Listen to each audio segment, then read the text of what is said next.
Happy holidays from your favorite Grinch, me. This month, I stepped outside of my comfort zone by reading 4 holiday romance novels in the hopes that it would get my heart to grow 3 sizes. Did it work? No. But we can still have fun with this one. Let's get started. Oh, also, hi, my name is Sarah Freshly and welcome to Freshly Read Books. I mean, it almost looks festive. It's pink, but it could be reddish. In case you're wondering, I'm drinking this watermelon dragon fruit burst. It's a session sour from Wicked Weed Brewing in Asheville, North Carolina. Okay, now when I consider myself a Grinch, I really mean specifically towards holiday romance novels, or maybe just romance novels in general. They're not exactly my cup of tea, which is weird because I really love holiday romance movies. I watch like tons of made-for-TV movies that are absolutely terrible and it's so much fun to watch. So this year I wanted to try and get into these books because I feel like it's a missed opportunity for me. Like, it's so close to something that I already really enjoy during this time of year. And for some reason, there's like a disconnect there. So forgot to charge my camera battery before this. So now is a bit later, which I only tell you because I don't want you to think that I just drank like this much of my beer in like 5 seconds. It's been about an hour.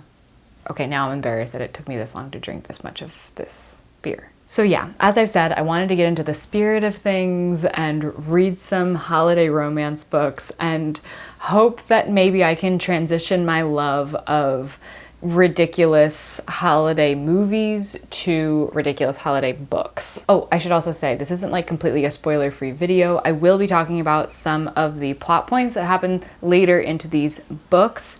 However, I'm not going to go such into detail that you wouldn't still enjoy these books if you watched these and then read them. However, I do have a video that's coming out next week that is like I used an advent calendar to choose my reading for this month, or for 12 days, I should say, because it's like a 12-day advent calendar. And all of these books appear in that video, and I talk about them in a much more general sense, as well as a bunch of other books. What would that be? 8 other books. So you can always wait until that video if you want like just a general idea about these books. What is the synopsis and my like general feelings of like liked it, didn't like it. Then that'll all be in that video. Okay, so let's start off with the first book I read, which was A Princess for Christmas by Jenny Holiday. This one I think sounded the most like a Netflix or like Hallmark Lifetime Christmas movie. I mean, even like the title itself, really. But basically we have Leo, who is a cab driver and also a superintendent for his apartment building in New York City. In addition to that, he's also taking care of his younger sister, Gabby, who's 15 years younger than him. And that is because their parents have passed away, so now he is her official guardian. One day while driving in his cab with Gabby, he spots a woman in a gown that is in need of a ride. And that woman in a gown is Marie, who is the princess of a country called Eldovia, which totally exists, I swear. It's like between Genovia and Aldovia and like across a lake from Belgravia. Just like, don't look it up. Anyway, Marie is in New York because she's like giving some speech or something at the UN, and also she has like this party to go to. But she ends up meeting Leo because she needs a ride and he gives her a ride. And they kind of like hit it off, and like Gabby's absolutely loving it because it's a princess and she's like 12 or something. I don't actually remember. So she ends up spending time with the two of them, as well as Leo's best friend, Danny. Remember Danny? She'll come back later. So Marie invites Leo and the gang to Eldovia for Christmas. He ends up going with just Gabby, not Danny. So it seems like I am officially spending like all day recording this video. We had somebody stop by, so recording this took a back seat for quite a while, but I'm here to finish it. Also, forgot I had a beer sitting next to my like little setup here. It's not good anymore, but I'm probably still gonna finish it. So apologies for the not as good lighting. I mostly rely on daylight to light my videos. So here we are. Anyways, we were talking about Marie and Leo and the fact that Leo and Gabby are going with Marie to Eldovia for Christmas. So their like relationship, Leo and Marie, starts really quickly. It's not like a serious thing at first. It's more like a, hey, we know this could never work, so like let's enjoy the time we have situation, which leads the story into being basically like the second half of the book is like very little plot progression happening between sex scenes. It's not super fun. I mean, actually, if you're looking for that in a book, then it might be super fun for you. And, you know, if so, go for it. However, for me, I was like, okay, I would like to see where this story is going. And obviously, like, nothing happens story-wise during those scenes. So I just felt like every time one was starting, I was like, okay, so we're gonna be here for a bit. Cool, cool. And I think that continued until about like the last 10% of the book. So not my favorite. But I have 4 specific categories that I want to talk about for each of these books. Is it 4? Or did I just make up that number? No, it is 4. I was right. Okay, so I want to talk about the chemistry of the characters, of the couples. I want to talk about the overall plot. I'm not necessarily looking for like, you know, crazy, amazing plot writing, but just like good premise that makes it fun and you like want to know what's going to happen. The third is, what is it? Communication between the 2 characters, because, or actually just in general, like in the book, because I feel like a hallmark of, no pun intended, I feel like a hallmark of these books or even like their movie equivalents are miscommunication. It's like the characters can't talk to each other. They make all kinds of weird assumptions about each other. Like they'll see a dude and like his sister and not know it's his sister and be like, oh, well, there goes that. It's like, okay. Like you could also ask if he's single. That's also a possibility if you're that interested. But instead they're like, there's so much on the fine line of like, will I date somebody or will I not? Like I'm too busy, but maybe I am looking for love. And so they'll see somebody that's attractive and be like, you know what, maybe I am ready. And then a female will walk next to him and they're like, probably for the best. I shouldn't have wanted anyone anyway. And it's like, oh, it's such a weird frame of mind to be in. And then my last category is the like climactic moment of the book. Like basically when they get together and, you know, roll credits. Yay, they did it. I'm trying to applaud, but it's like when I'm holding my phone and it looked like this, but you couldn't see it because it was down here. So I had to show you how ridiculous that looked. Anyways, so for this book, for the chemistry, I would say it's about a 2 out of 5 for me. I feel like these characters are really weird together, mostly because of like how impractical their relationship would be, which is like the main conflict probably that was presented about their relationship. Like she's a princess and like very heavily invested in this world, and he is somebody that doesn't like grand things, doesn't like big shows, doesn't want to be told what to do.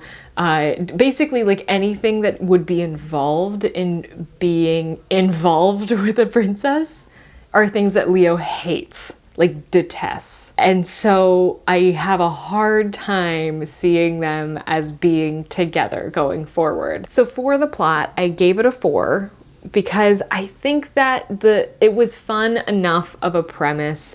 And I know that this like type of story is super overdone, but I don't know, there's something about like the fake foreign country like royalty situation that I just find fun to watch and like ridiculous. And it's so funny how like all of them could be the same place. Like honestly, all of the books and movies and whatever like in this realm should get together and just be like, this is the name of the fake country.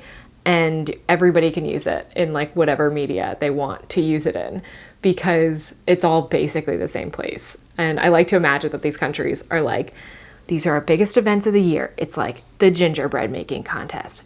And there's a hot cocoa like thing in this book, just like all December. It's just like event after event after event. And then the rest of the year, they're all just like counting down the days until they can like wrap anything that looks remotely like a street lamp in like garland and Christmas lights. So like just all year, it's a really boring country.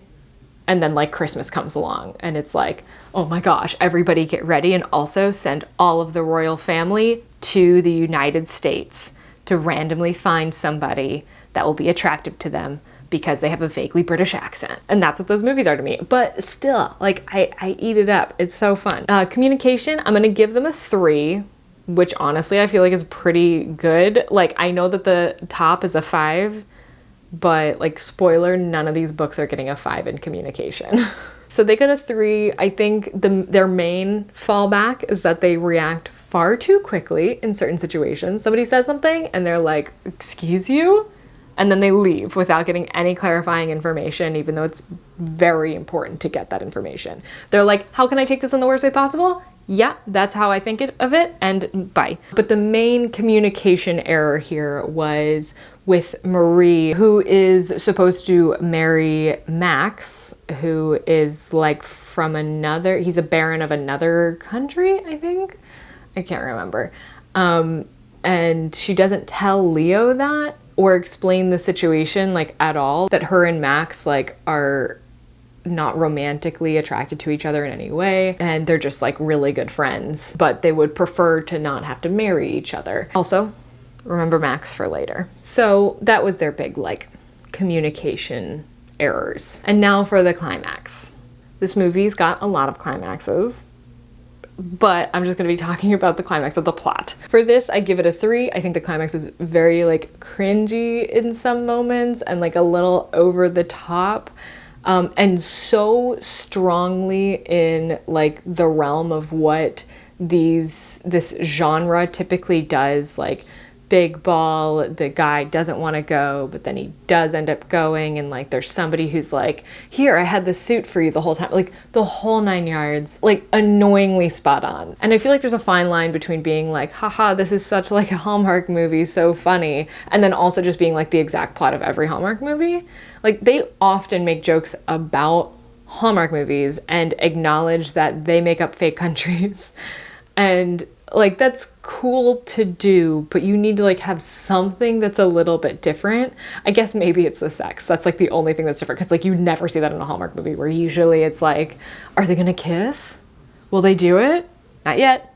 Not yet. You have to wait an hour and a half to see that. But I think that the parts that it got right in the climax was that it did show Marie's growth as a character, and it wasn't just like what she got out of her and Leo like being together, but also her relationship with her dad and her just kind of like coming into her own in general. Like, that all got wrapped up in the same thing. So it got a few points for that. Okay, so you know how I said to remember 2 people, Danny and Max? We're gonna talk about them now. That's right, we got a sequel. So this is Duke Actually, also of course by Jenny Holiday. So let's talk about Danny first. If you'll remember, this is Leo's best friend in New York. Her defining trait throughout the first book, and like basically the only thing you know about her, is that she's over men. She does not want to date anybody. She does not want to get romantic with anybody. She's over it. She's done with love.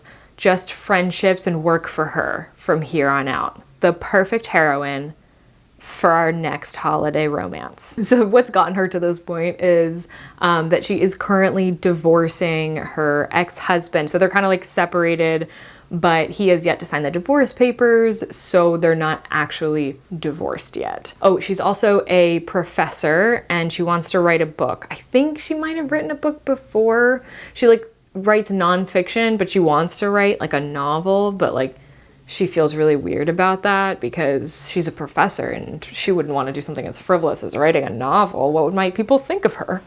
I don't know, maybe that's a thing. I've never been a professor. So she and Max actually ended up meeting at the end of A Princess for Christmas, and they kind of know each other. And then Max is in New York for a bit, and so he calls her and is like, hey, you want to hang out? Because we know each other and I'm in the city you live in. He sounded better than that, I think. I can't remember. So let's talk about Max. He's a bit of a playboy. So he's like in the tabloids for like doing all these scandalous things, I guess.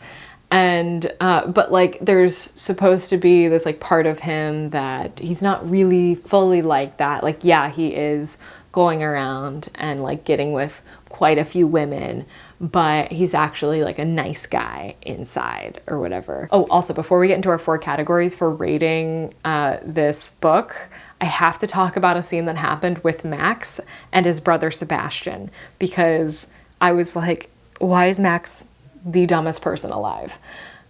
So Sebastian comes out to his brother during this book, and he tells him that he's gay and that he's also seeing somebody. And Max, like a little bit later, just decides who he thinks it is. It's one of the staff members, and he's like, yeah, it's probably that guy, for like no reason whatsoever.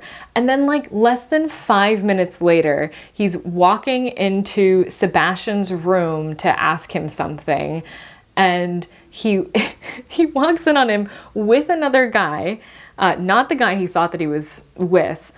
And they act super nervous, but it's the head of security, and he's like, oh, I was just like looking at the security of this window. And like Max is like, okay, sounds good. Still is convinced that it's the original guy, does not think anything's going on with his brother Sebastian and the head of security that are currently in a room together talking about the security of a window. Despite the fact that in his inner monologue, we can hear, like, we know that he's thinking, that's weird, they don't usually check the windows on this floor. And also, he thinks as he's walking into the room, oh, Sebastian's making weird noises. It sounds like he's working out. So, I don't understand. And then it's like this big oopsie moment later when Max is like, wow, boy, did I have that wrong. And it's like, yeah, you did, and you had no reason to guess the first guy. Like, I don't understand Max and how he's so dumb. Anyways, let's go through our categories here. So chemistry, I think that this one is gonna get a 4 for me. This is probably the best chemistry out of all of the books. So Danny and Max meet 1 year, like shortly before Christmas, and then it's a full year before the climax of the story happens. And they are texting, calling back and forth the whole time, like during that year. So it seems like they really get to know each other well. Their conversations make sense. Like there is some like fun banter. Danny's dog's name is Max as well, which I thought was a funny and like cute thing to include. So I think that overall their relationship made a lot more sense to me and was a lot more palatable to read about. As far as like the plot as a whole, like being a fun plot, I think that also gets a 4 out of 5. I like that Danny was dealing with like going through this divorce and being excited about being on her own without thinking about like being with Max or being with a guy, but just being like, I can break free of this situation that was not good for me and that didn't make me happy. And, you know, this guy that was not right for me in the end, like maybe at one point he was, but it turned out to not be a situation that was like good for me and my happiness. So I liked that it focused on that without it being like, oh, she's just trying to get to the next guy. Also, we still, of course, have like that transition to Eldovia, although, what's his name? Max is the Baron of somewhere else. I just can't remember the name of it, but they do go to Eldovia, and it's like the same feelings that you get from like the first book of having like that separate country element. Overall, good plot, I'd say. As far as the climax of the book, we get an airport moment, which is a huge staple for these types of books and movies. Honestly, overall, pretty forgettable. Yeah. So that's Duke Actually. Oh, and if you're wondering if there are references to Love Actually in this book, there are. Next up, we have the Holiday Swap, which I thought was going to be a queer romance novel between two women. It's not. Those are twins. Not dating. Twins. But yeah, I guess if I had looked a little closer, I would have seen that there are two men standing there next to that store on the cover. I wonder which twin will get which guy. Green sweater or red sweater? Okay, so premise of this one. This includes Charlie and Cass, who are twins, as I've said. Charlie works in LA and lives in LA. And she is on a television show called Sweet and Salty, which is basically the Great British Bake Off. Like, her and her counterpart, Austin, judge these contestants, but it's like specific for Christmas and it's like leading up to Christmas. So they have to like film the entire show in like a week or something, but then I think it like shows all throughout December. Something like that. And so she's like the sweet and salty, and Austin is the salty and also the worst. And also I hate him.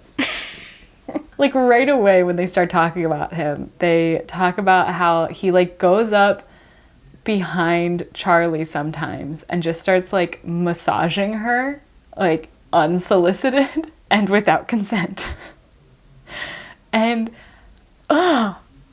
that's like gives me such a visceral reaction. Like it's not okay. And I wish Charlie would talk to some HR department or something, because he's definitely not just creepy to her. Like he's probably the most creepy to her, but like he's creepy to other people too. But also he hates her because he wants, they're competing like for a job, like the next show that's going to be on this like basically Food Network channel or something. And this new show is just going to have one host instead of two. So they're choosing between Charlie and Austin for it. And so Austin is like just straight up like doing things to try to make sure that Charlie doesn't get it and to get Charlie to look bad, which like, spoiler alert, I think that this is the only one that could actually be considered like kind of a spoiler, because I feel like saying that they get together in the end is not a spoiler for books like these. You know they're gonna get together in the end. I'm gonna give you like another little extra. So if you don't want to know it, just skip ahead like 30 to 45 seconds, okay? Good. All right. So Austin already knows that he's getting the part, like the hosting position in the next show, and he's still sabotaging Charlie through this show, which like, so originally it made sense because it was like, okay, he's like trying to get this job over her, but then later you find out that he's known since like the beginning basically of the show that it was going to be him. They just haven't told Charlie yet. And you're like, dude, like, why are you being like such a jerk? Like, you've got the job. You don't need to put in extra work to make sure that you like take down Charlie. Ugh. So Austin's the worst. Charlie's in LA. And then we have Cass that is in, oh, what is the name of this town? It's basically Stars Hollow, like Gilmore Girls Stars Hollow, but it's called something like Stars Peak. I don't think it's Stars, it's something Peak, but like it's very much that feeling. So if you're into Gilmore Girls specifically like for those vibes, I think that this could be a good holiday read for you. So Cass like lives in this cute little town. It's their hometown, Charlie and Cass's hometown, and her family owns a bakery. So both the girls are into baking, and she's convinced her parents to go away for the holidays so that she can work the store alone, plus their one employee who's also a high school student, so he's like not there all the time. And she's doing this in order to like prove to them that she can handle the store even during the busiest time of year, which like cool, but maybe you should have started with like, hey, I can handle the store during like a normal time, and then work your way up. Because honestly, there's so much work that I don't think two people could feasibly do it, especially when one of those people is also going to high school. That was a really dumb idea, I feel like. It just, a decision she made before the book started, already think it was really dumb. And then it gets worse. So the big like premise of this is that Charlie over in LA gets a concussion on like day one of this book. And she goes to the hospital, and her doctor, Miguel, is like, hey, you need to rest. Like, you really need to be careful. She's not even telling him all her symptoms. And like, this is what he's telling her. Like, take like 2 weeks in bed, just chill out. And she's like, yeah, okay, fine. And instead of doing that, she calls her sister and asks if they can swap places for the Christmas season. Which, like, you knew that was gonna happen, right? It's called Holiday Swap and it's about twins. Anyway, so she's like, yeah, we can swap places. I'll run the bakery for you, and you can be in this TV show for me, so that I can still be in the running to get like the next show, to be the host of the next show. So I'm sorry, but this logic is so flawed. She needs to be resting, and she thinks that it's going to be less work for her to go to a bakery and have to bake. Oh, and not only is this like a bakery during Christmas time, which is obviously going to be like ridiculous, like that's got to be like their busiest time of year, and they say it in the book that is the bakery's biggest time of year. But also they make like this sourdough, like these sourdough loaves for everybody in town or something to all have on Christmas Eve.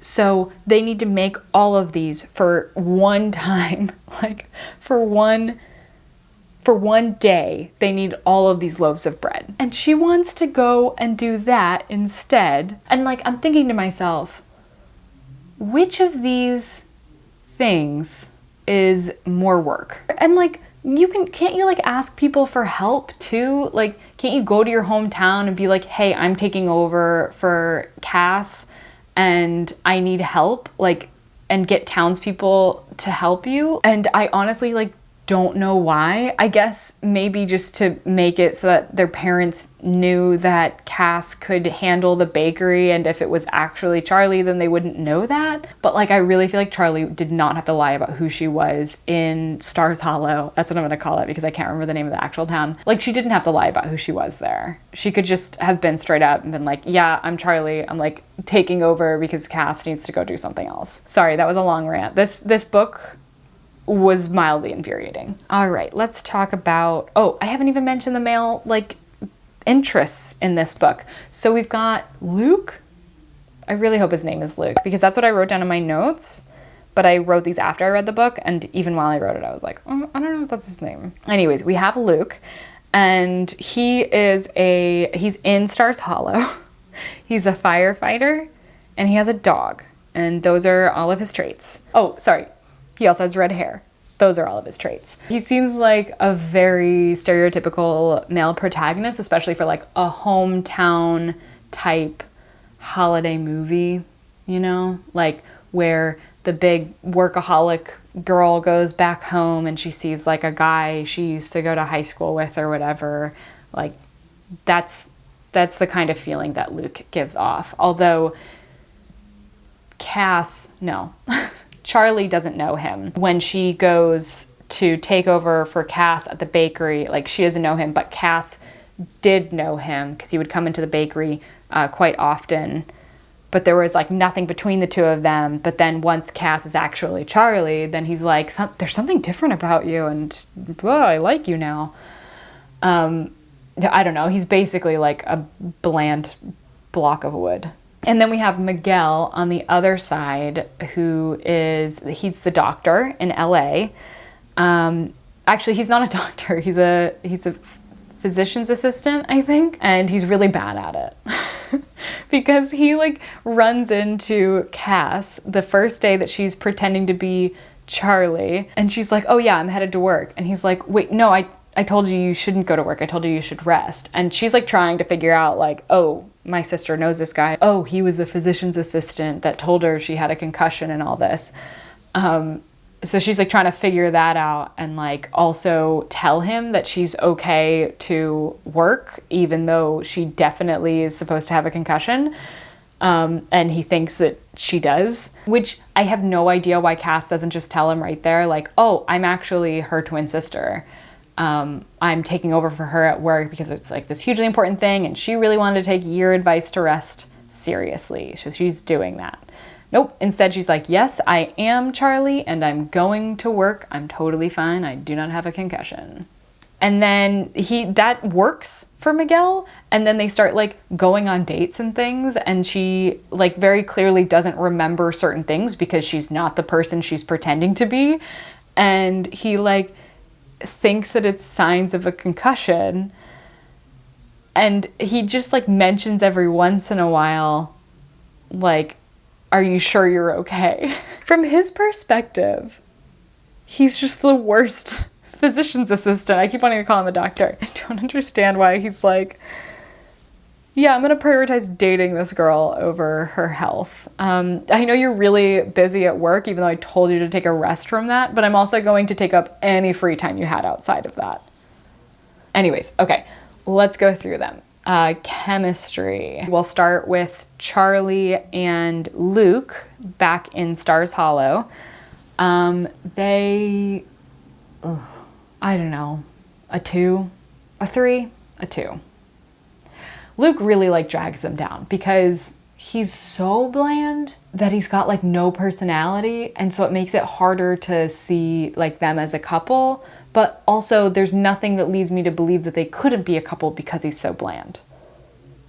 Does that make sense? As for Cass and Miguel, I will give them a 3. There is like this fun family moment that they have where she like spends time with his family. I liked that. And I think that their conversations were at least a little bit more like, okay, yeah, I could kind of see it. I could kind of see them working as a couple. As far as fun story / plot, I will give this book a 4 for that. Despite the fact that I like disagree with the decisions that led them to the situation that they're in that like makes the plot possible, I still like the idea of it. I think it's fun, and I like how much their own like passions were put at the forefront, and then the guys were just kind of like a byproduct of that. Communication, like -1,000,000. The communication was so bad, and I'm not just talking about the relationships. I'm talking about the 2 sisters, the twins, who are the only people that know what each other is doing besides one person that's working on the TV show. But like, you're each other's allies in this situation. You're pretending to be each other. And you barely talk this whole book. Like, you should be checking in every night. And like, I don't understand. Okay, so Charlie loses her phone in Stars Hollow, like immediately. She drops it under the couch. And I don't know how you lose your phone that fast. And like, I don't know how she lost her phone so quickly in a new place. Like, she's staying in Charlie's place. She loses her phone. All she's done in that place is go inside and go take a nap on the couch. So where do you look for your phone? Under the couch, in the cushions. And maybe for like one day you are like, oh, everything's too crazy. I can't look for my phone right now. Maybe. But 3 days she goes without her phone, without attempting to call Cass at all, who is pretending to be her on a TV show. Like, which is really terrible for Cass because Charlie didn't send her like these recipes that she needed, and that her coworkers like continually are asking her for. So now she's needing to like write her own recipes for this TV show that she's never been a part of, but she can't like ask for help because then that makes it clear that she like isn't her. And then I've already mentioned, I feel like both characters could have told more people that they like weren't who they were pretending to be for their work situation. Like, Charlie could have told Luke, and Cass definitely could have told Miguel, like, what horse does he have in that race? You know, like, he's not gonna go to your TV show and be like, oh, actually, that's not her, it's her twin sister. And then lastly, for the climax of this book, what do I want to give it? You know what? I feel like I want to give it a 4. I'm really close to giving this one a 5 because I thought that it was a very cute everybody comes together moment at the end, and like they get together to make sure like the bakery is going to be good in time for Christmas Eve, and it's a very cute moment that happens. However, the main reason why I can't give it a 5 is because Cass decides to go on a hike right before a like bad snowstorm, and she knows it's coming, but she says in her inner monologue, I could go for a quick hike before this storm. I have just enough time to do that. And I'm like, you live in a place with winter that like deals with storms. Like, I can't imagine here in Florida being like, you know what, I'll go for a quick walk. I have just enough time for a walk before that hurricane comes. Or even just like, I have just enough time for a walk before that thunderstorm comes. Like, I'm not gonna do that because, funny thing, it doesn't always start at exactly the moment that you think it's going to start. And so she ends up needing to like be saved like right before the end portion of this story happens. I guess it's like a way to like raise the stakes right before the end, because the dudes are honestly way too chill with being lied to like the whole book, but whatever. Oh, and I didn't even say, oh my gosh, Okay, sorry, I need to talk a little bit more about the communication part because I forgot. Cass has been like in a long-term relationship leading right up to where this book starts, and she is like trying to break up with this guy that has just proposed to her, and she's like realized that actually this isn't what she wants for her life. Like they've become too different basically, but they were like high school sweethearts. And so she's like trying to break up with him, and he's like not getting the message, and he is just like, oh, I'll give you some space, and then like I'll talk to you again or whatever. And so part of what Cass wanted from this whole switch deal was that Charlie could like fully break up with her boyfriend for her. And Charlie just basically doesn't for the whole time, almost the whole time. And it's excruciating to see this guy just like continually show up, and for Charlie to be like, ugh, he's back. And I'm like, yeah, of course he's back. You haven't done the thing you're supposed to do. So last book. I feel like this is going to be a very long video because it's like full of rants. I should have just done 3 books. What was I thinking? But the last book is the Matzah Ball. So we get a Hanukkah romance book. Very exciting. We finally get a change up, which was much needed by this point in the reading experience for me. However, I did find that it followed many of the same faults as the previous books. So let's talk about it. So for this one, we follow Rachel, who is an author of Christmas romance novels, despite the fact that she is Jewish and her father is a rabbi and like a really well-known one in like their community. So she's writing under this pseudonym, so like nobody knows that she's actually this famous author of Christmas romance novels, and she's obsessed with Christmas, like too much. She's way too into Christmas. She when she needs to talk to somebody, instead of going to a therapist, she goes to sit on Santa's lap. I'm not joking. I'm not joking. I wish I were joking. I'm not. She paid like $50 to go wait in line for 45 minutes to sit on Santa's lap because she knew that they wouldn't let her in if she didn't like straight up bribe them. And the Santa was like, oh, not you again, when she got up to the front. And then she's like, tells him her problems for about like 60 seconds. And then he's like, okay, you have to leave. Like, oh. So weird. She also has like a shrine to Christmas in one of the rooms, like in her office, in her apartment, which I guess makes sense because that's where she writes her books, but like it's really over the top. But her publishing company wants her to write a Hanukkah book, and she doesn't know how she's going to do it because she thinks that like Christmas is just more magical and fun. So she doesn't know how she's going to do this, but with Hanukkah. But it turns out there's this Matzah Ball, the Hanukkah celebration. And so she's like, oh, that's perfect. It's just like, you know, one of those cheesy movies that has like this grand party at the end that's like all decked out for Christmas, but it's for Hanukkah. Perfect. But the guy who's running that is Jacob, who's our male lead, and they go way back to summer camp one year where they kind of had a thing for each other, but also they like pranked each other all the time, and it ended poorly. In fact, sometimes they refer to each other as like their arch nemesis. But I think that was partially because like they didn't tell everybody that they were like kind of dating and like together, and instead continued to pull pranks on each other so that nobody would guess that that's what they were doing. This was a Jewish summer camp. And so because it's like this really tight-knit community, Rachel knew that like if they got together at all during summer camp, then like everybody would know about it, and she didn't want all that. But like towards the end, they had like this whole situation that led them to both blaming the other person for why they didn't end up dating like officially after that summer. By the way, they were 12 at the time that this happened, which I feel like they should have been like 16 or something that makes like more sense for them to be like this held up on what happened. Like, I don't think I can remember what happened when I went to camp at 12 years old. That was like 1 week of my life when I was 12. Are you kidding? Like, who remembers it to that extent? Like, and they keep calling each other like first loves, and I'm like, you were 12. So Jacob is coordinating this matzo ball. I feel like I'm sinking lower and lower down in this frame because I'm getting more tired. So Jacob is the coordinator of this matzo ball, and Rachel needs to get a ticket, and it's like all sold out. So that's kind of how that happens.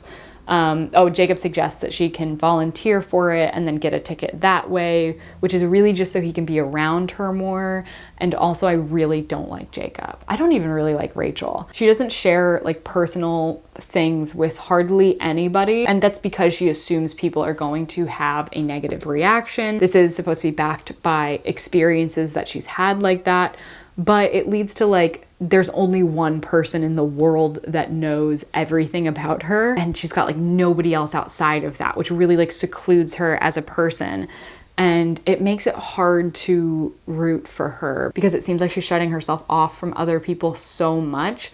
And there aren't a lot of times that we get to see like redeeming qualities about her. Like you only get to see her be like nice to another person like once until the very like end moment, or like leading into the climax of the book. And just, yeah, overall, I don't know. She kind of rubbed me the wrong way as a character, and I'm like sympathetic towards her because she has a disability, she has CFS, and I learned a lot like through reading this book about what that can be like for certain people. Obviously it presents itself differently in everybody, but like that was an interesting part of it to learn about. Like I learned about that, and I learned a lot about like Hanukkah, but that does not compare to how I felt about Jacob. Like he strikes me as the type of person who like on a dating profile would say something about how like he really values humor, and that like the girl needs to know how to laugh or whatever, but he also has zero sense of humor. Like that's the kind of person he is. He like wants to prank Rachel, but like one of the pranks he does is like making her this awful costume, like this matzo ball costume, and forcing her to wear it. And he continually talks about it as if it's a prank. And like, that's not a prank. He just has her wear this, and then he gets upset internally, not to her, but internally, that she doesn't find it funny and that it doesn't lighten her up, but he still makes her wear it all day and then again the next day. Like, there's no point where he's like, oh, okay, I'm just kidding. Like, you don't have to wear this all week. Or you don't have to wear this all day, would have been even better. Instead, it's just like, I'll just have her wear it all the time. And then, I don't know, hopefully she gets in a better spirit because of this. Okay, so the chemistry of the two characters, non-existent. Don't understand it at all. Basically, the whole like relationship consists of both of them like looking at each other, thinking that the other person is attractive, and then also being super mad at each other the whole time, but then saying that they might be falling for the other person, not to each other, just to other people about each other, or to a Santa Claus that you go sit on the lap of. As far as the plot, I would say a 2, maybe a 1 out of 5. We'll say a 1.5 out of 5 per plot. Because it barely made sense. The fact that Rachel feels like she absolutely 100% has to go to this matzo ball in order to be able to write a book that's a romance for Hanukkah doesn't make sense to me. Like, you're a writer. You've been to a party, you've celebrated Hanukkah, just put those things together, right? You know, you've got the idea of the matzo ball just purely because it is going to happen. I feel you don't need to go there in order to be able to write a story in which a matzo ball exists. So already I felt that, but then later, when they're getting close to time for the actual matzo ball event, she ends up really needing to help out to take it like the extra mile to actually look like this nice, elegant affair, because a lot of the things that they were finding, like decorations and like dreidels and things like that, were kind of like cheap versions of what they really wanted and what they wanted the place to look like, because there just wasn't as much available as there is for like Christmas themed decorations, which I did like that they included that in because it's not something that I had really thought about, but that does seem like something that would be a struggle. So Rachel comes up with these like creative ways to make this look like a very grand ball that's very elegant and what it was supposed to be, and she like helps put all that together. So clearly she has the imagination. Like if she has the imagination to think of the things and then get them put together for the actual event, she could certainly have the imagination to write about it happening without actually being there. Like, I don't understand why she had to go to this event. So like that part of the plot didn't make sense to me, and that was like the whole thing. Communication was absolutely awful. Turns out like the whole backstory of like the summer camp stemmed from 2 complete misunderstandings. So yeah, there was miscommunication years before the book even starts. And then there's miscommunication all throughout the book. Like every conversation, they leave it with miscommunication. And it was absolutely frustrating. And then the overall climax of the book, pretty cute, I would say. I didn't give them a rating on communication. I would say probably 0 out of 5. I don't think it's a negative billion like I think I gave The Holiday Swap, but I do think it was a 0 out of 5. And then for the climax of the book, I think I'll give it a 3 out of 5. Like it was kind of cute. It, of course, was able to take place at the Matzah Ball itself, so like that's nice. I think it was just really annoying how much miscommunication had to get it to happen the way that it did. Wow, so this ended up being a much longer video than I expected it to be, but I hope that you enjoyed it. And if you've read any of these books, could you please let me know what you thought of it?